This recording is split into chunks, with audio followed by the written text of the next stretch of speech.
Hello, hello, and welcome to another episode of Green Disruptors Scaling the Future.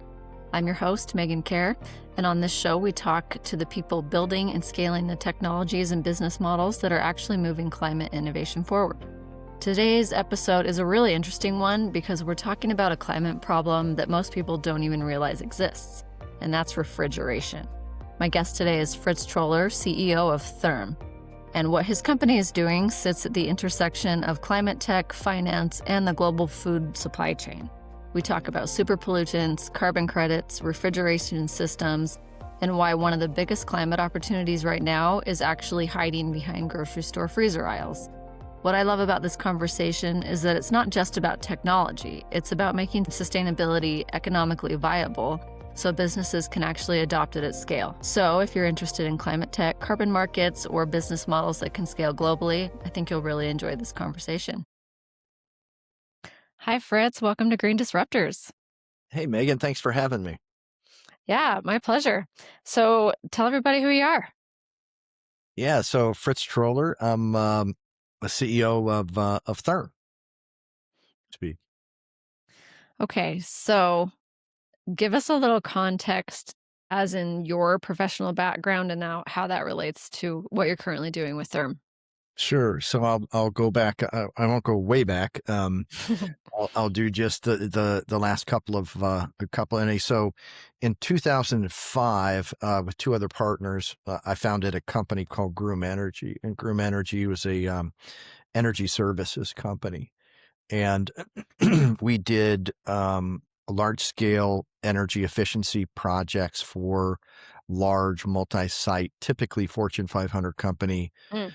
kind of projects. Along the way, we started a company called Digital Lumens, and Digital Lumens was a high ceiling LED, Zigbee connected, high controls kind of company. When in 2000 and all of the manufacturers in the lighting business said LED was not the future. So we had to start our own business and our own manufacturing company, which became Digital Lumens. Fast forward in 2016, we had grown the company, Groom Energy, for many, many years, and we ended up selling it to EDF.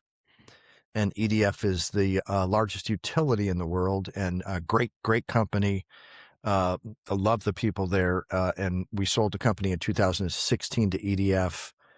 In 2017, we sold Digital Lumens, and we sold that to the German manufacturer by the name of Osram, and then stuck around for about 3.5 years, and then left the company in 2020, and thought that might be right in the COVID time. Stuck around a little bit longer than I had planned, but my partner and I had both left, and wasn't sure what the next step would be. But as all good entrepreneurs, when you're not sure, what do? You pick up the phone and you call your partners, your suppliers, your customers, and say, what's your biggest problem you're trying Yeah, to solve? what problems are you having? Yep. That's it. That's it. So, and they were very kind with lots of, and I got to tell you, Megan, I wish AI was a thing even back in 2021, because I took copious notes and still have all those discussions documented in Word Wow. docs. Yeah. And it would have been great with AI just to listen and You then could have just produce. sat back and had a conversation. Yeah, my carpal tunnel would be in much better shape. But no, we talked to dozens and literally hundreds of folks and documented all that to try and figure out what the big problem was. And our company, Megan, was with Groom Energy, was mostly focused on the food supply chain with grocers, with distributors, folks like that, and processors. And the reason that we focused on that from Groom Energy was there were lots and lots of sites, and they were very energy intensive. And Yeah. so those two dynamics made a good target for an ESCO company like us. So fast forward to when we were trying to decide what the next step would be, what the next business would be, we reached out to all those folks, the folks who were, retail grocers, supermarkets, cold storage folks. And we asked that question, what's in front of you that seems daunting and is tough to handle? And so what they told us was a huge problem that they were trying to solve was this potential shift to in the refrigeration category, the shift towards more climate-friendly refrigeration, right? Like the types of chemical refrigerants they use, or like broader than that?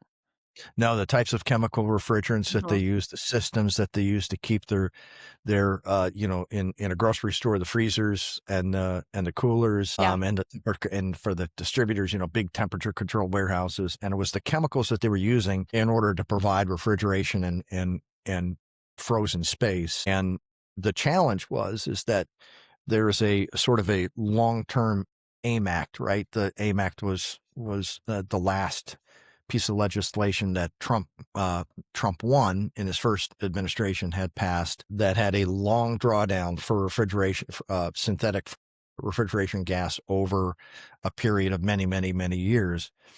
But looking at the equipment that these folks were deployed in order to provide cooling, those units, that equipment had a long life cycle. So Mm.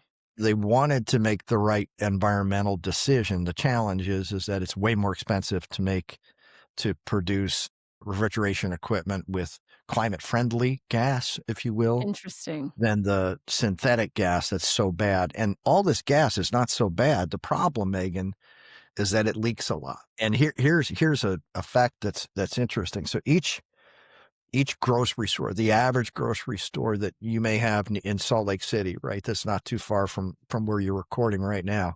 That grocery store leaks the average of about 1,500 pounds. I'm sorry, 1,500 tons of CO2 every year. So that's incredible. That's yeah.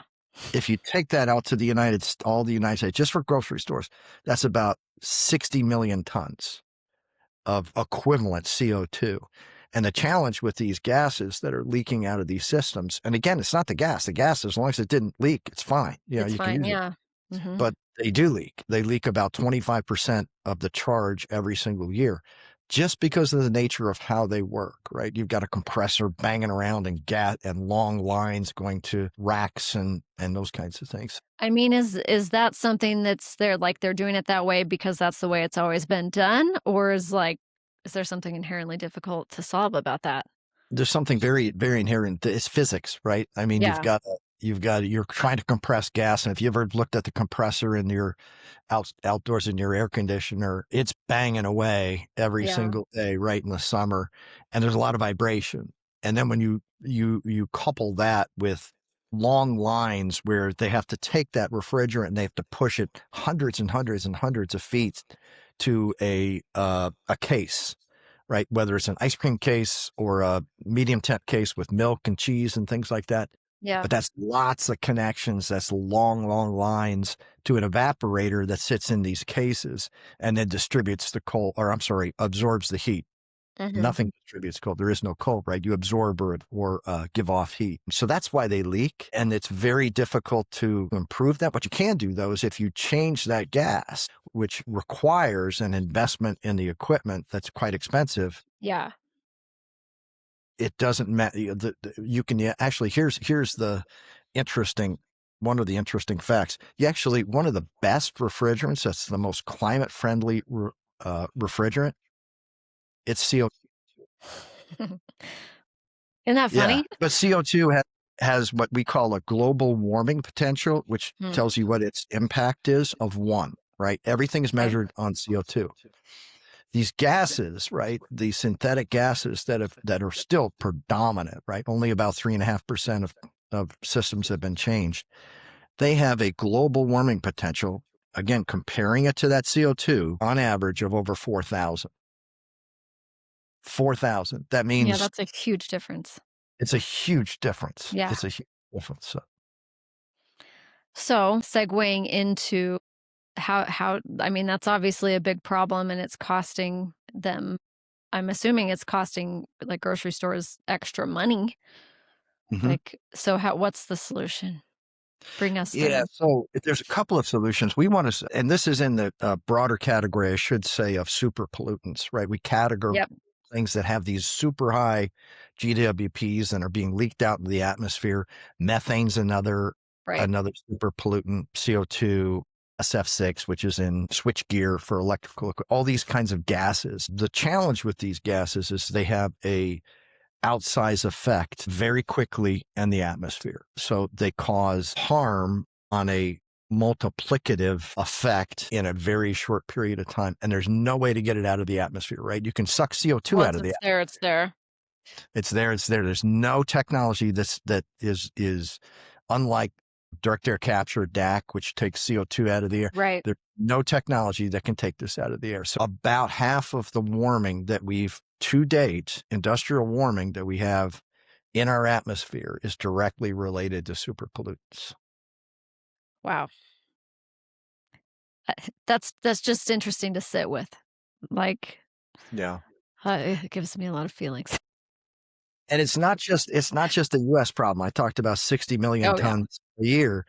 There's hundreds of millions of tons, because if you can imagine in places outside of the US and Europe, the answer is just to vent this stuff when you're done with it, right? If you're done with it, you take a canister that looks like a propane tank Yeah, to just let it go, yep. let it, and it goes out. So yeah, that's a big part of our business. We have other categories of our business that focus on food diversion and food waste, sort of um, taking surplus food and trying to make sure it first goes to those who are food insecure and not to the landfill.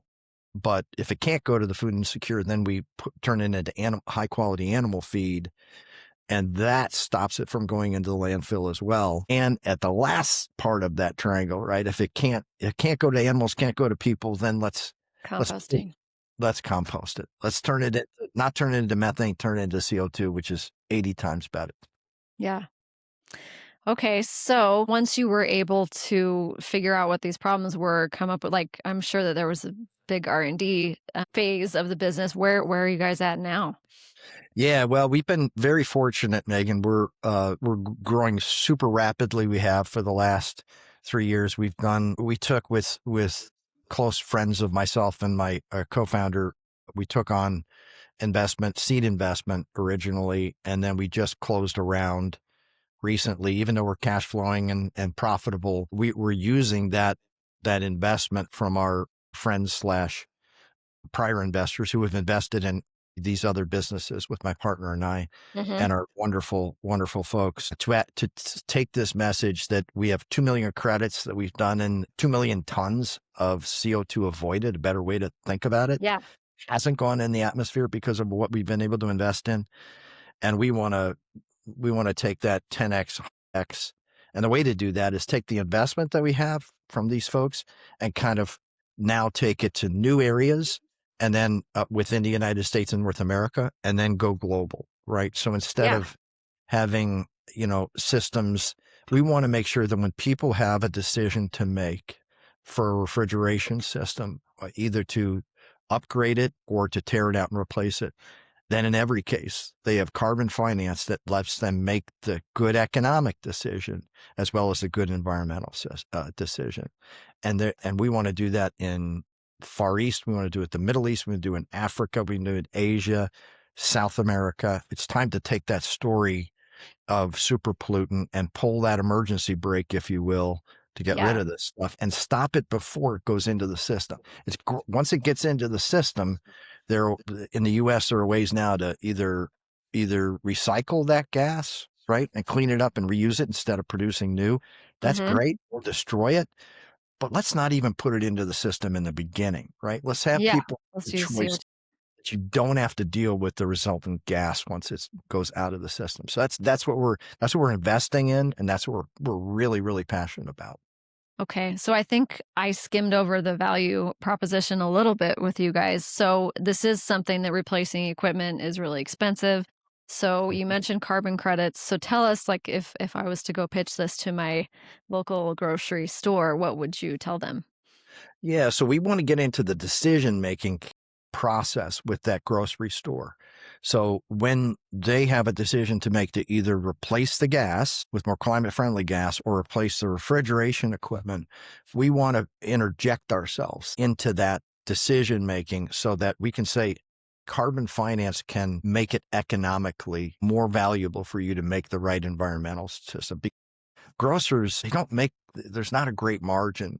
You No, can look it up in S&P and others, but their net margins are average 1 to 1.5%. This that's not right. super profitable businesses. And But so they're doing it because we all need food.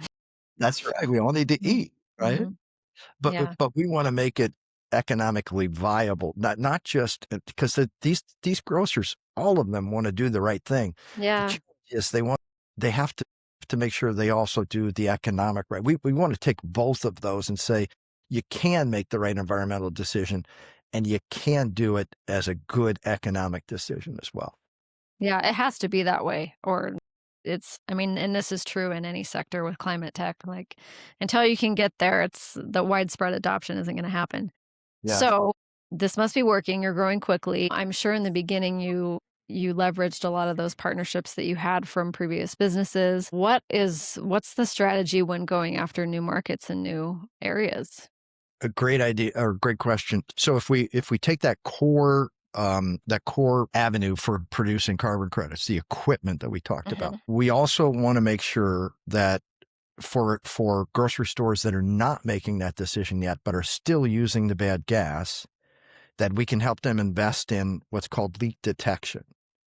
Mm, So we want to help finance those leak detection systems, essentially, so they're free. And supermarket chains, small, medium, and large, but really a lot of small and medium folks can afford to invest in these leak detection systems so that before leaks become catastrophes and they leak, hundreds of pounds of refrigerant doing irreparable damage to yeah. the environment and costing the grocery a lot of money, right? Yeah, I'm Because sure those aren't cheap either, yeah. yeah, invest in those systems, right? So that's one way we're growing is It's we're like an helping. entry level offer, I'm guessing? Yeah, yeah. Well, it's sort of a portfolio, Megan. It's kind of like, Hmm, okay, you've got new grocery stores that you're contemplating building. We want to make sure you make the right decision. You have mm, grocery stores where you're replacing the equipment. We want you to make the right decision when you do that. You've got a whole bunch of grocery stores that are not yet ready to replace the equipment. So with all of those, invest in this. We'll help you invest in this these leak detection systems.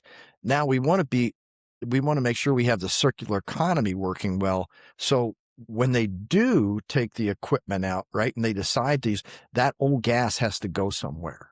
yeah, We don't want it just vented to the atmosphere, which is around the world. That's the option, right? You just vent it and it again does irreparable short-term damage. So the way we take care of that is we either we work on carbon financing and other carbon credits, money, cash to the mhm, grocery chains or the food distributors or the food processors to say, take this gas and either reclaim it and recycle it so it can be used again and you don't have to produce virgin gas, or destroy it in a EPA certified, AHRI right. certified destruction facility, of which there are only a handful around the world. I would imagine, Let's yeah.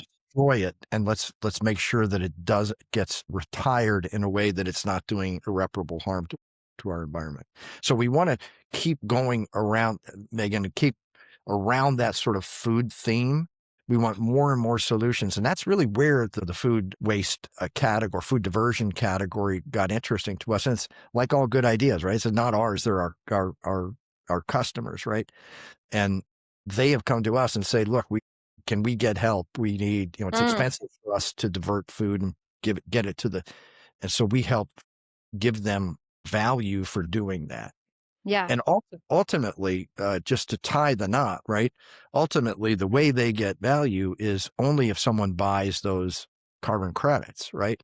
And so yeah, the buyers who are providing the cash for them to make these decisions are a whole nother part of our business because we actually sell those credits for our ooh, customers. that's nice. That would make me feel better. Yeah, so they don't have to worry about, if you're a small, if you've got 10 grocery stores in your shop right in the Northeast, or if you're a large grocery chain like, I don't know, Ralph's or something like that, Mhm. you probably don't want to get mixed up in worrying about carbon markets and can we get the best price and who are the big buyers and do they do offtake? Do they do spot? Yeah, We have they've a got enough going on managing their They got supply enough. They chains just want the and mhm. cash. They Mhm. just want the cash. And so our big customers are folks in the tech industry, the big tech names that people similar to Microsoft, Yeah. Salesforce, Google, The big Amazon, guys. that, and in in the financial sector, pharmaceuticals. Those are folks who actually help us. And the reason they're buying these carbon credits is in order to reduce their own profile, right? So they have hard Yeah. to abate Yep. emissions. So they have to buy carbon credits in order to As meet offsets. Hmm. yeah, exactly.